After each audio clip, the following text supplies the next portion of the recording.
সময় বলো আল্লাহ আছে, তুমি কি বিশ্বাস করো? অবশ্যই করি।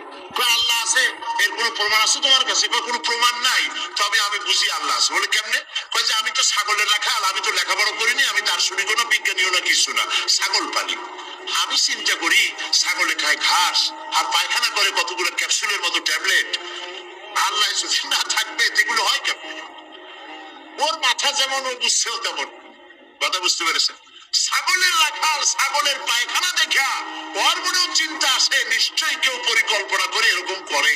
কিন্তু ইউনিভার্সিটিতে কিছু সংখ্যক শিক্ষক আছেন জনগণের 12 কোটি মুসলমানের পয়সা দিয়া বেতন খায় আর বলে আল্লাহ নাই। একজন তো এই কথা কয়ে মরিয়ে গেছে। মরার সময় বেচারা বুঝতে পারছে যে কবরে গেলে দশাটা কি হবে, সেই জন্য কবরে যাব না। বলে দিল আমার দাফন করবে না, কাফন দিবা না, জানাজা দিবা না, এমনি নিয়া ফেলাইছো। তারপরে কি বলে মেডিকেল কলেজে দিয়ে দিও, ছেলেরা আমাকে অপারেশন করিয়া কাটাছেড়া করিয়া অপারেশন শিখবে। তার ওসিয়ত অনুযায়ী কাজ হয়েছে। এত বড় বুদ্ধিজীবী, তো তার ওসিয়ত তো শোনাই লাগে। ওর কাফনও হয় নাই, দাফনও হয় নাই, গোসলও হয় নাই, কপালে নাই, কি হবে? তারপরে থুইছে বার্ডেমের মধ্যে কিছুদিন পর তাকে পাঠানো হয়েছে মেডিকেল কলেজে।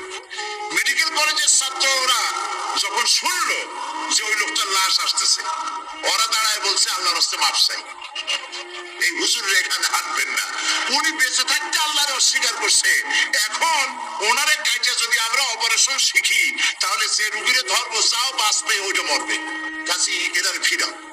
এরপরে নিয়া কোনো জায়গায় নিল না, আবার নিয়া বার্ডেমের ডিপ ফ্রিজের মধ্যে রেখে দিছে। আমার এখন চিন্তা হয়েছে যে এই লাশটারে যদি এখন রাস্তায় ফালায় দেয় কুত্তাও খাবে না।